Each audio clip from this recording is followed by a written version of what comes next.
Hoy quisiera hablar de cuando Dios nos habla a nosotros.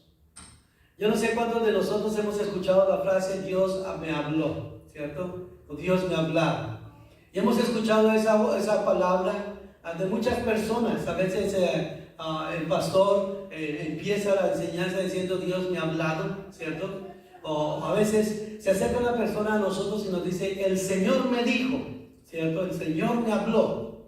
Y algunas veces las personas se preguntan, bueno, ¿y cómo será que Dios le habla a una persona? ¿Y cómo podemos saber cuando Dios nos habla?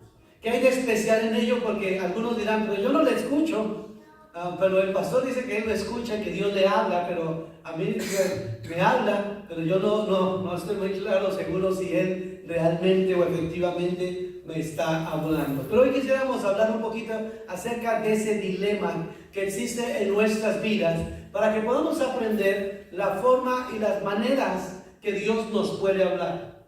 El libro de Dios, de Hebreos, dice que Dios, hablando en el pasado y en estos tiempos, ¿sí? Dios habló en el pasado por los profetas y los apóstoles, y en estos tiempos Dios nos ha hablado a nosotros por el Hijo. Así que Dios sí efectivamente nos habla y nos creó con la capacidad de comunicarnos, de hablar con Él. Por eso oramos, porque la oración es una conversación que tenemos con Dios y que tiene que ir en dos direcciones. Una, de nuestra parte hacia Él cuando le hablamos, y dos, una donde guardamos silencio y permitimos que Dios hable a nuestras vidas o hable a nuestros corazones, y que Dios utiliza diferentes métodos para hablarnos. Yo quiero enseñarles a usted algunos de los lenguajes que Dios utiliza para comunicarse con nosotros. Hace un tiempo yo leí un libro que se llama Los lenguajes del amor, muy conocido, escrito por un famoso escritor que se llama Gary Chapman. Y en el libro él habla de los 5 lenguajes donde nosotros comunicamos amor a una persona. Pero yo quiero hablarles de los lenguajes que Dios utiliza para hablar con nosotros, porque efectivamente Él quiere escucharnos a nosotros. Y quiero comentarles acerca de una ilustración parecida a este rebaño de ovejas. Hace tiempo tuve la oportunidad de ver un video, y en este video había un pastor de ovejas. Allá en Israel hay pastores que tienen una gran cantidad de ovejas. En Israel hay muchas ovejas. Y hay otros países que producen mucho. Australia también tiene muchísimas ovejas. Pero en ese lugar había un pastor que tenía una gran cantidad de ovejas, digamos 500 ovejas. Entonces invitaron a 3 personas y las desafiaron para que ellos llamaran las ovejas. Entonces pusieron a la primera persona y ella hizo alguna señal, un silbido, o les habló, y las ovejitas ahí seguían pasteando en el lugar y no ponían atención para nada. Pasó otra persona e hizo el mismo intento para hablar con las ovejas, pero las ovejas no le entendían, esas ovejas no hablaban español. Después pasaron otra persona y le intentó nuevamente, y tampoco las ovejas le pusieron cuidado. Pero después pasó el pastor de esas ovejas, el que las saca por la mañana al campo, el que está con ellas durante el día, el que las ve crecer, multiplicarse, el que las lleva también al establo a dormir. Y ese pastor que tiene ya algo característico, y una cosa es que ese pastor ya hasta él mismo huele a oveja, porque él pasa mucho tiempo con las ovejas, y si usted se le acerca va a oler a oveja. Pero las ovejas, con el paso del tiempo, se han acostumbrado a escuchar su voz. Y cuando Él llama a las ovejas, de una manera asombrosa, uno ve como todas las ovejas empiezan a caminar en su dirección, porque reconocen la voz de su pastor. Y Jesús dijo: mis ovejas oyen mi voz y me siguen. Mis ovejas oyen mi voz y me siguen. O sea que hoy muchos no han escuchado la voz de su pastor porque no vinieron. No reconocen la voz mía. No sé si debo hablar en otro idioma, en inglés, en español o en lenguas o algo, porque si no, habrían venido. Dice: mis ovejas oyen mi voz y me siguen. Porque donde va el pastor, si ese es el pastor, la oveja va hasta allá. Y Jesús utilizó esa ilustración para hablar de eso. Mis ovejas oyen mi voz y me siguen. Y dice: yo las conozco y ellas me siguen. Los pastores a veces le colocan nombres a las ovejas. Y les canta la relación que ellos establecen, que llaman a una oveja por su nombre y la oveja viene, porque ya saben que ese es su nombre. Eso es parte de una relación. Y yo creo que Dios quiere establecer una relación con nosotros donde usted pueda escuchar su voz. Bueno, y usted me dirá, bueno, pastor, está muy interesante, pero yo quiero saber cuál es el lenguaje que Dios habla. Algunos dicen que en el cielo se va a hablar español, no estoy seguro sea ese, hermano, pero dicen que en el cielo se va a hablar español. Pero bueno, ¿cómo nos habla Dios? Primera manera, la primera manera donde usted puede identificar la voz de Dios es esta. Es esa voz dentro de su corazón en donde el Espíritu de Dios le coloca a usted algo. Cuando Dios le habla algo. Le voy a dar un ejemplo. Es Primera de Reyes, capítulo 19, versículo 11, dice así. Y dijo, sal y párate en el monte delante del Señor.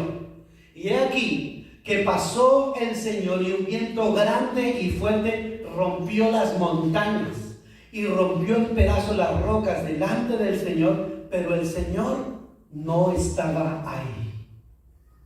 Después del viento un terremoto, pero el Señor no estaba en el terremoto. Después del terremoto hubo un incendio, pero el Señor no estaba en el incendio o en el fuego. Y después del fuego, el sonido de un susurro bajo, de un silbo apacible y delicado. Y ahí estaba Dios. A veces venimos a la iglesia y nosotros los cristianos pentecostales tendemos a ser muy ruidosos. Nos gusta el ruido y el escándalo y a veces hasta el desorden. Y usted pasa por iglesias cristianas evangélicas y hay una gran gritería a veces y mucho ruido. Y hay personas que llegan a ese lugar y dicen, wow, aquí está la presencia de Dios, porque todos están alzando la voz, todos están gritando y uno identifica eso como la voz de Dios. Pero aquí dice que el Señor no habló ni a través del terremoto, ni del incendio, ni del fuerte viento, sino de un silbo muy apacible. Cuando nosotros conocemos a Dios, cuando aceptamos a Dios, el Espíritu Santo viene a vivir en nuestras vidas. Y el Espíritu Santo nos susurra al oído cuando hacemos algo que no está bien.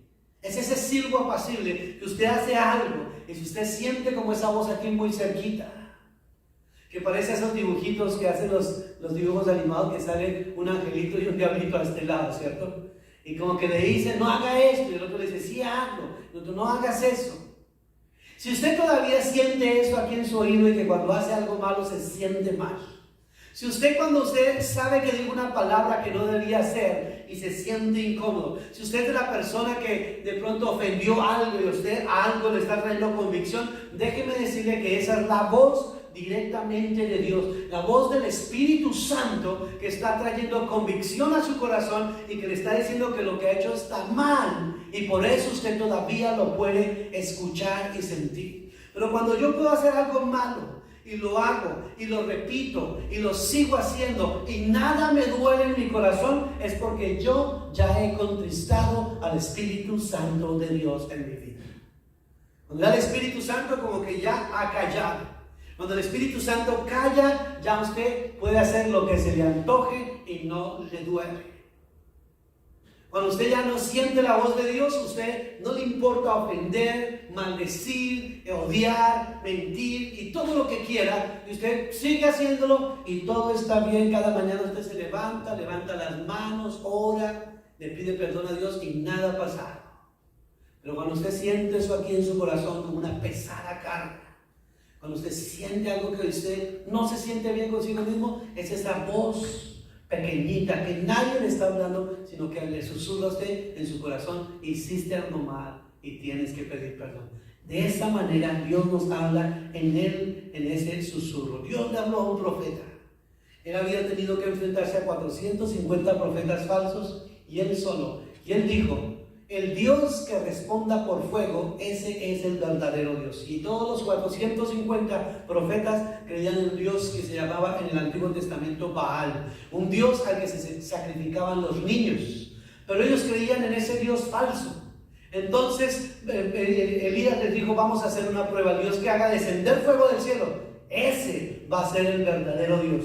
Y lo hicieron. Y él como dijo, ustedes son más, ustedes hagan su sacrificio. Colocaron el sacrificio, hicieron un altar y sacrificaron animales ahí. Y después le dijeron, Baal, respóndenos. Y empezaron a cantar, a danzar. Y a tal punto que ellos hasta se rasgaban la piel con cuchillos y sangraban y decían, Baal, respóndenos, Baal, respóndenos. Y pasaban las horas y no pasaba nada. A tal punto que el mismo profeta les dijo, griten más fuerte, qué tal que su Dios esté echando una buena siestecita y por eso no les puede escuchar. Háblenle fuerte para que no escuche. Ahí seguían gritando ya hasta el mediodía, ya cansados, no pasaba nada, no venía fuego del cielo. Entonces dijeron, ok, ahora es mi turno. ¿Y qué hizo él? Simplemente fue y ofreció el sacrificio, pero este profeta hizo algo bastante inusual. Lo último que queremos es echarle fuego a una gran fogata, agua a una gran fogata. Este hombre hizo su altar y empezó a aventarle agua. Y le echó agua. Y le echó más agua, tal punto que ya se había llenado de agua todo lo que había puesto para el sacrificio. Y después de eso oró y le pidió a Dios que enviara fuego del cielo y consumiera todo. Y efectivamente Dios respondió e inmediatamente consumió todo esto. Después de esta gran victoria espiritual, él entra como en un proceso de depresión porque la esposa de este rey lo quería matar. Y como ella lo quería matar, él se fue y se escondió. Y estando allá fue donde le dijo, Señor, yo quiero que tú me hables. Y él esperaba, dijo, bueno, si ya me respondió por fuego, pues volverá a responderme por fuego. No me respondió con el terremoto, ni un gran viento, sino con un muy sencillo y voz apacible. Yo no sé cuántos de ustedes han escuchado esa voz en sus oídos, que a veces les susurra. A veces puede ser como una especie de sentimiento, que usted dice, voy a hacer algo, y como que dentro de su corazón se dice, mejor no lo hago. Esa voz que puede ser cuando uno va conduciendo en un instante, hermanos. Una vez yo conducía en una autopista en Bogotá, en 37 fuera de ciudad, íbamos bajando por esa autopista a una alta velocidad, a las velocidades que se conduce allá, mucho menos que acá, pero íbamos bajando. Y en un instante yo simplemente hice así, y al instante que yo hago así, el carro que venía en su vida, nos habíamos estrellado de frente completamente, iba con Mari conduciendo. Es como esa voz que en un instante te hace reaccionar, que te hace cambiar de destino, de rumbo, una decisión que has de tomar y en un momento dice, no lo hagas, no lo hagas. Es esa voz que se para el hombre que se para al borde de un edificio y quiere quitarse la vida, y en ese instante escucha esa voz, no saltes, no te lances. Es esa voz que aún todavía nos grita a nosotros en nuestros oídos. Es Dios que nos está todavía hablando. Y si usted siente ese dolor, esa convicción en su corazón, déjeme decirle, es la voz de Dios, que aún en su infinito amor nos está recordando de su misericordia y nos está hablando en la dirección. Segundo, Dios nos habla a través de su palabra, por supuesto, a través de su palabra. Dios nos habla a través de su palabra. ¿Cómo yo siento o cómo puedo hacer para que Dios me hable? Cuando usted se sienta atribulado, cuando esté atravesando un problema o tenga que tomar una importante decisión, si usted no sabe qué hacer, quiero decirle que tiene una muy buena forma de consultar a Dios. ¿Y cuál es? La palabra de Dios. La palabra de Dios dice que ella es viva y eficaz y más cortante que toda espada de dos filos, que penetra hasta partir el alma y el espíritu, las coyunturas y los tuétanos, y discierne los pensamientos y las intenciones del corazón. Miren todo lo que puede hacer la palabra de Dios. Cuando yo hablo la palabra de Dios, esta palabra puede llegar a mi vida y cambiar todo mi destino. La palabra de Dios es viva, es decir, que cuando yo la leo, ella no es una palabra seca y muerta, sino que cobra un significado en mí. Esa palabra fue escrita hace 2000 años y más. Pero cuando usted la abre y la lee, hay momentos en mi vida en que yo he estado atravesando algo y le digo, Señor, yo quiero que me hables. Y usted toma la Biblia y la abre en un pasaje. Y al abrirla, usted lee unos versículos y a veces uno dice, Señor, ni que hubieras escrito esto pensando en mí. Como que uno dice, oh, pero qué tan claro, ¿no? Yo no espero que usted diga, al abrir la palabra, dice, oh, aquí está mi nombre, dice, aquí está William. No, yo quiero que usted la lea con esa habilidad para interpretar la escritura, porque la palabra tiene un sentido para aquellos que fue escrita hace 2000 o más años, pero tiene que tener un sentido para nosotros 2000 años después. Y cuando la leemos, tenemos que traerla a nuestro contexto y preguntarnos qué nos está diciendo Dios ahí.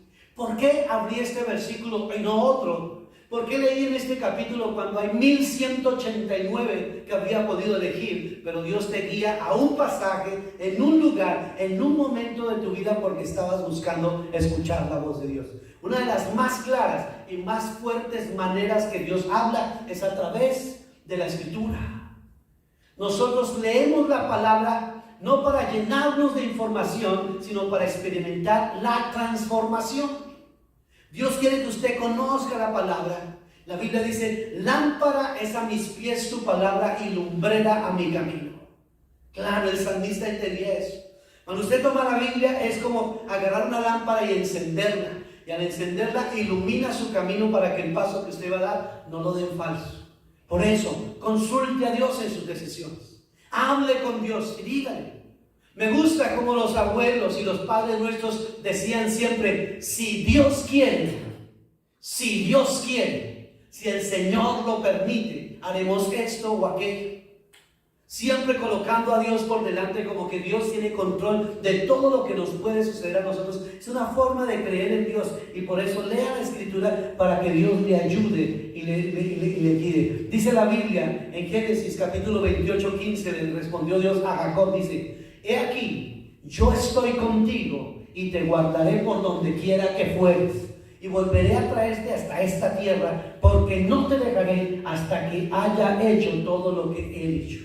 Piense usted, decida usted viajar a Francia, usted quiere ir a Francia y de pronto usted abre la Escritura y el Señor le regala este versículo y le dice, he aquí yo estoy contigo a donde quiera que fueres y volveré a traerte a esta tierra porque no te dejaré hasta que haya cumplido todo lo que te he dicho. ¿Qué hace usted? Y una vez a comprar el ticket, hermanos.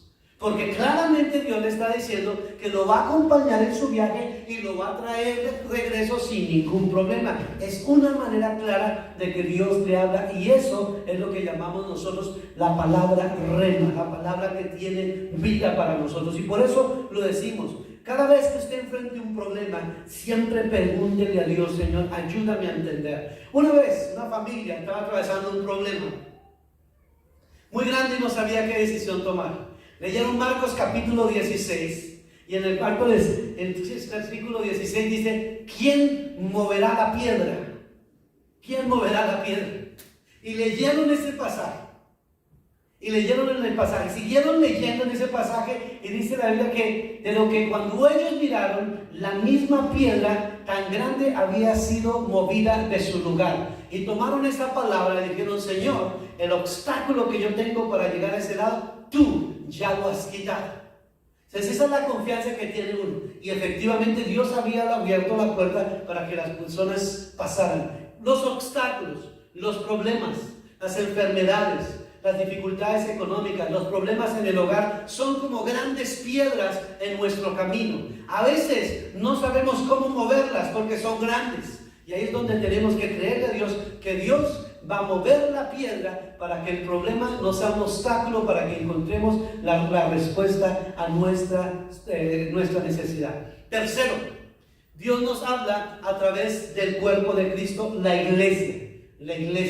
La Biblia dice que cuando Pablo tenía la intención de ir a Jerusalén, Dios a través del Espíritu le colocó una palabra a un hombre y le dijo, no vayas a Jerusalén. No vayas a Jerusalén porque vas a experimentar peligro en este lugar. Claramente el Espíritu Santo le dijo, no vayas a este lugar. A veces pensamos, ¿cuántas cosas usted y yo no hemos podido hacer? Y a veces hemos peleado con Dios. Y nos hemos molestado. Pero Señor, si yo quería hacer esto, si yo quería comprar esto, si yo quería viajar a este lugar. Y nos olvidamos que a veces Dios que actúa de maneras misteriosas nos ha guardado de accidentes, de problemas, de circunstancias. Yo tengo un amigo con el que crecí en Colombia y él trabajaba en el World Trade Center allá en las Torres Gemelas de Nueva York. Iba todas las semanas y el día en que se cayeron las torres, ese día descansó. Seguramente él pudo estar peleando con su jefe, pero no me dé el día libre. Si yo necesito más horas, yo no quiero descansar hoy. Pero ese día, por la gracia de Dios, no le tocó trabajar. Y el no haber ido a trabajar, pues simplemente le salvó la vida, donde 3,000 personas o más murieron en los escombros de los edificios. ¿Cuántas personas hemos visto que dan testimonios? Yo iba a montarme en ese avión, yo me iba a subir a ese avión y a las 2 horas ese avión fue que se cayó.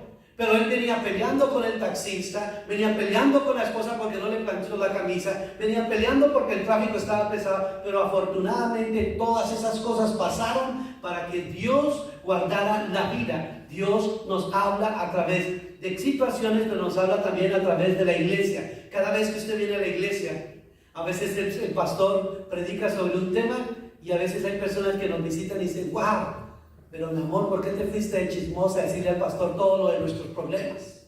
¿Por qué le contaste al pastor que estábamos en esta situación? ¿Pero por qué viste? No, ella no me contó nada. Es simplemente que Dios, en su gracia, decide ese día hablar de un tema y le está hablando a usted. Usted viene a la iglesia, puede estar triste. Usted viene a la iglesia, puede estar cargado por un problema. Y de pronto, estando aquí, un hermano lo mira y dice, hermano, ¿qué le ha pasado? Yo quiero orar por usted, lo veo un poco decaído. Esa es la forma en que la iglesia nos ayuda y nos fortalece. Y por eso es importante que estemos conectados con la iglesia.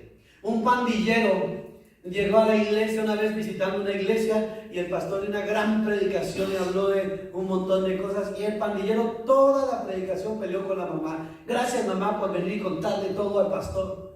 Y él decía, pero amigo, yo no le he hablado nada. El pastor está contando toda mi vida. Pero es que es precisamente eso. Cuando Dios nos habla, nosotros sin saberlo, Dios revela y expone nuestra necesidad. Cuando Dios habla, puede ser que sin saberlo, yo he tenido parejas aquí, y les cuento por testimonio, pienso, parejas que están aquí, y empiezo yo una predicación, y es tanta la convicción de Dios que le está hablando a una persona que he visto hasta el esposo levantarse y irse de la iglesia porque no se aguantó el sermón.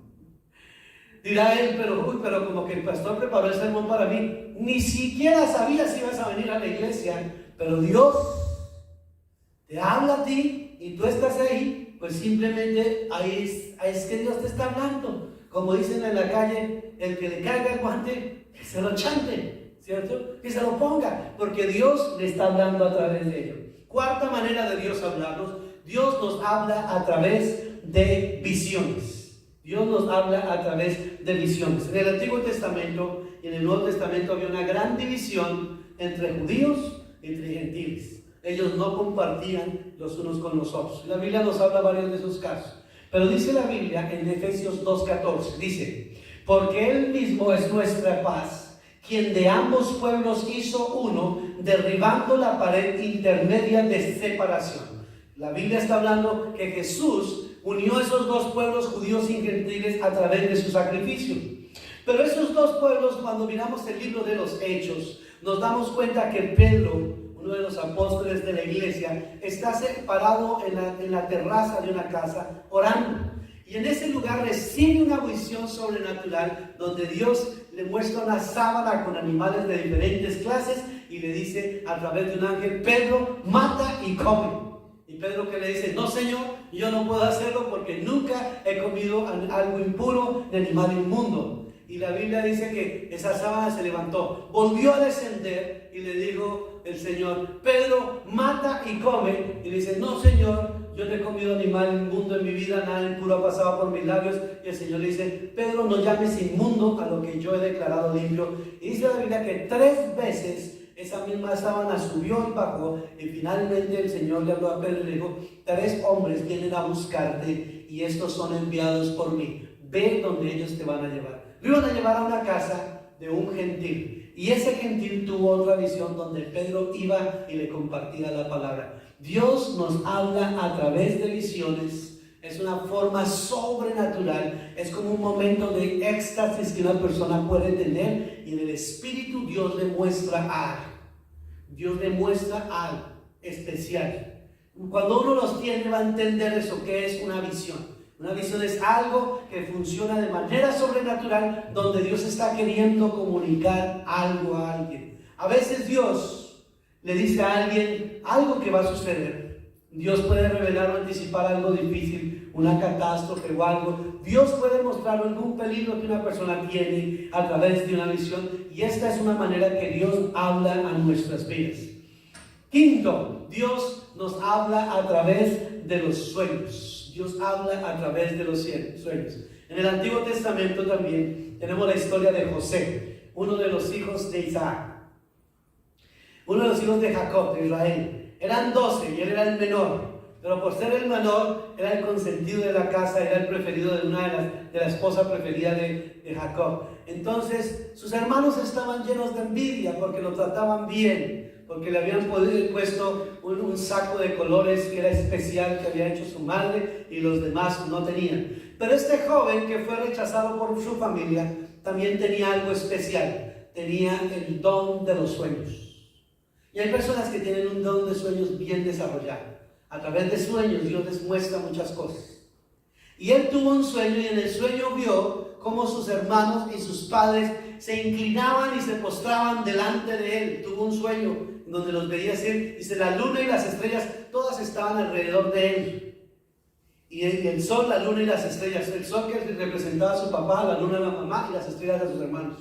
Él le contó a sus hermanos y le dijo, ¿quién vamos a creer esos sueños tuyos? ¿Será que todos nosotros te vamos a servir?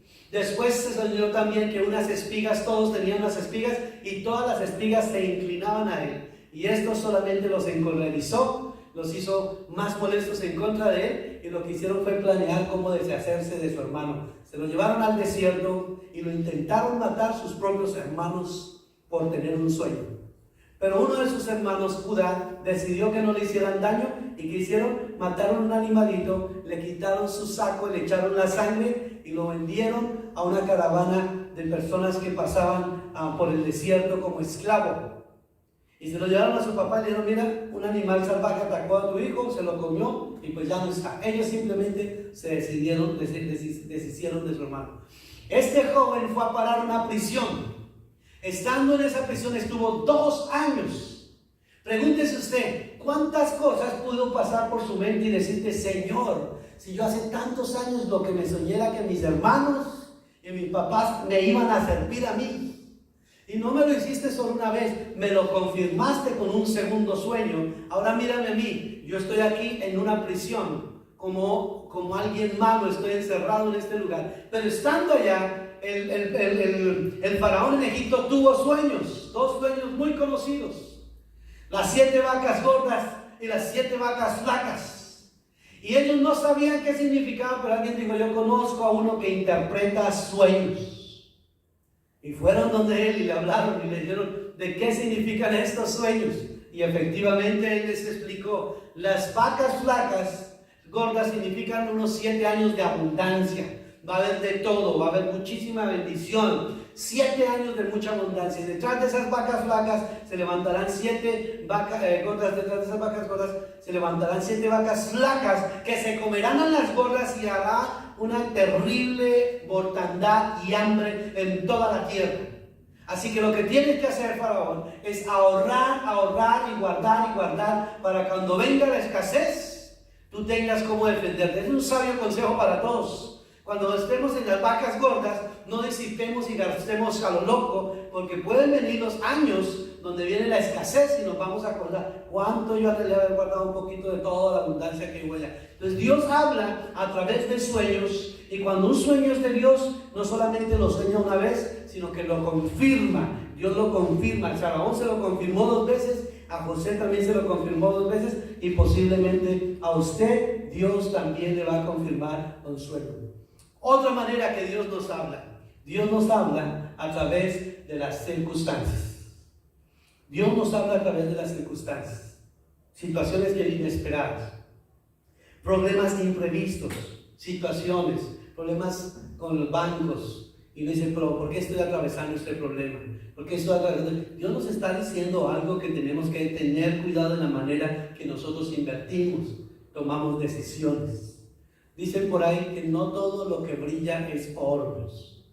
Y yo he visto muchos casos de muchas personas que han visto oportunidades de ganar dinero rápido aquí, hermanos. y empiezan a meterse aquí, mira que este dinero se me va a multiplicar como 10 y como 10 y yo soy muy escéptico a creer. He visto muchas cosas a través de mis años, de muchos problemas de personas que se han metido en toda clase de cosas de este tipo de ganancia así rápida. Y siempre he sido muy negativo a eso, no lo hagan, ok, quiere hacer, hágalo. Y lamentablemente esas circunstancias nos hablan y nos enseñan a depender más de Dios, a trabajar con esfuerzo, a adquirir lo que tenemos que hacer, porque a veces el dinero fácil normalmente no es bueno. Es lo dinero que nos puede dañar. Hay una circunstancia del Antiguo Testamento de un profeta malo, su nombre era Balaam. Él quiso maldecir al pueblo de Israel. Intentó maldecir al pueblo de Israel, pero cuando iba a maldecirlo, las palabras malas se convertían en buenas y en lugar de maldecir al pueblo, lo bendecía. Y este fue un profeta alquilado al que le pagaban para maldecir. Lo llevaron a otro monte y le dijo, quiero que maldigas a este pueblo para que le vaya mal. Y cuando él empezó a abrir su boca, las maldiciones eran puras bendiciones y bendiciones y bendiciones. Y él no entendía que Dios no iba a respaldar esa palabra, pero él siguió con su intento. Entonces le dijeron, vamos a otro lugar. Y en su camino se subió en un asna. Y cuando iba en el camino, el asna, en lugar de ir en la dirección, empezó a irse hacia un lado y se iba más hacia un lado hasta el punto que el asna lo arrinconó contra la roca y le lastimaba el pie, lo estaba lastimando, así que él no sabía qué hacer. Agarra y golpea al asna. ¿Y usted por qué viene para acá y no se va para el frente? Y la Biblia dice que el asna le habló. ¿Por qué me pegas? Pues yo espero, hermanos, que Dios no necesite darle boca al perro, al gato, al pescado en su casa o al mudo para decirle algo. Si usted intenta una cosa y no funciona, y lo intenta 2 veces y no funciona, y lo intenta 3 veces y no funciona, tal vez no funciona, y usted insiste e insiste, porque nosotros los seres humanos somos testarudos. Y queremos, insistimos. Cuando Dios nos dice no, es no. Porque cuando Dios abre una puerta, no hay quien tenga el poder para cerrarla. Pero cuando Dios abre una puerta, no hay quien tenga el poder para... Cuando Dios abre una puerta, no hay quien tenga el poder para cerrarla. Y cuando Dios cierra una puerta, no hay quien tenga el poder para abrirla. Cuando las cosas son de Dios, se dan. Cuando hay que hacer mucho esfuerzo y como que torcerle casi el brazo a Dios, es de pronto una cosa que usted dice, mejor no nos metamos en ello. Las cosas de Dios fluyen con facilidad y si algo está pasando es importante que lo escuchemos. Y por último, y con esto concluyo, hermanos, este es el último lenguaje que yo encuentro por el cual Dios habla a nuestras vidas. Este es el lenguaje que no nos gusta y es el lenguaje del dolor. El lenguaje del dolor es el último lenguaje que puede existir en la Escritura para hablarnos. Pero ¿por qué Dios podría decidir hablarnos a través del dolor cuando hay 6 lenguajes más que Él puede utilizar? La respuesta es, Dios ha querido hablarnos a través del Espíritu Santo. De pronto Dios nos ha querido hablar a través de las circunstancias. Dios quiso hablarte a través de un hermano en la iglesia. Te quiso decir algo en un sueño, en una visión, y todos estos lenguajes tú no los entendiste. Entonces Dios va a buscar una manera de llamar tu atención. C.S. Lewis, un famoso escritor, dijo algo que me gustó muchísimo. El lenguaje del dolor tal vez sea el último recurso de Dios cuando ya Él se da cuenta que nosotros no somos más sensibles a otros idiomas. Hay una canción muy conocida que se escucha por todos lados que en inglés se llama Believer. Y dice, pain makes me a believer. Porque el dolor nos hace creyentes a veces. Porque hay personas que es una enfermedad que nos va a traer a los pies de Dios. Porque hay personas que es un accidente. El quedar postrado es el que nos va a hacer reflexionar y pensar, tal vez Dios existe. En esa canción dice, pain, it breaks me down, nos rompe y nos quebranta. Nos rompe, el dolor nos hace creer. El dolor nos hace creer. El dolor insiste en que atendamos la voz de Dios. Dios susurra en nuestro placer. Dios habla en nuestras conciencias, pero Dios nos grita a través del dolor. El dolor es como un megáfono que Dios utiliza para nosotros que tenemos oídos sordos. A veces son esas circunstancias las que nos han tenido que quebrantar y doblar las rodillas. A veces es esa circunstancia que nos ha causado tanto daño y tantas lágrimas que es donde reconocemos que definitivamente no podemos más que evitar a Dios. Fue una circunstancia difícil y de dolor la que trajo al apóstol Pablo a servir a Dios. Porque antes era un perseguidor de la iglesia y buscaba para asesinarlos hasta que Dios lo tumbó del lugar, quedó ciego por 3 días y en medio de eso tuvo un encuentro personal con Dios. A veces es eso lo que nuestras vidas necesitan. Pero si Dios habla de tantas maneras, ¿por qué escogemos el más difícil de los lenguajes? Así que, amados hermanos, hoy yo lo desafío para que usted intente escuchar la voz de Dios. Intente escuchar la voz de Dios a través de la palabra que recibe cada domingo. Pero también puede hacerlo usted desde su casa, meditando en la Escritura para que Dios le hable. O incluso, si usted tiene un sueño, no todos los sueños son de desechar. Hay algunos sueños que pueden tener un gran significado, pero de pronto si vuelve y lo tiene, puede ser que Dios le esté tratando de comunicar un mensaje, o a veces es una persona a su lado que Dios está utilizando para decirle algo. No lo hagas, no te metas en eso, no lo hagas. Hay un joven que está recientemente trabajando conmigo, pero es muy joven y está andando en las drogas. Y yo le dije, ¿para qué echas a perder tu vida? ¿Por qué no te entiendes que tienes un gran potencial en esta nación? Tienes 19 años. El continuar en ese lugar va a alejarte cada día más de las posibilidades de crecer en esta nación, de ser alguien, de tener tus papeles, de hacer tantas cosas. ¿Por dónde vas? Vas mal, vas a terminar mal. ¿Sabe qué está haciendo Dios? Hablándole. Dios te está simplemente hablando porque Él no es mi hijo. Es alguien que viene a trabajar y yo simplemente estoy en un lugar como una piedra para decirle algo. Mañana más tarde, si Él me escucha, muchos cambios va a recibir. Pero si Él no me escucha algún día va a decir, ¿cómo no le hice caso a ese manager que molestaba tanto y me decía que me alejara de este problema? Un joven, una hermana de la iglesia, que era difícil y no le hacía caso a su mamá. Andaba con muchachos que andaban en malos pasos. Una vez, estando en un carro aquí en Los Ángeles, lo paró la policía y la policía requisó a estos jóvenes y encontraron una pistola en el carro. Y tomaron las pistolas y le hicieron la revisión a los números que había en la pistola y se dieron cuenta que con esa pistola habían asesinado a una persona y él fue a parar 10 años en la prisión con todos los que estaban en el carro. Pero ¿cuántas veces había escuchado a su mamá decirle, hijo, aléjate de esas personas? Hijo, no andes con esas personas. Hijo, te ruego que te apartes de ellos. Pero ahora ya en cárcel escuchó el lenguaje del dolor. Allá aprendió a creer en Dios. Allá conoció a Dios. Allá aprendió a amar a Dios. Porque los primeros 6 lenguajes se le hicieron difíciles de comprender. Hoy Dios nos está hablando a nosotros. Seamos sensibles y pidámosle al Señor que nunca calle sus palabras cuando nosotros nos estemos equivocando. Yo también he tenido que aprender a sufrir y a derramar lágrimas a través de este lenguaje. Pero hoy yo lo animo a que usted diga, Señor, yo no quiero aprender de esa manera. Háblame a través de las circunstancias, de un sueño, de un amigo, de alguien que me ama. Y si en última no escucho, tendrás que utilizar ese último lenguaje.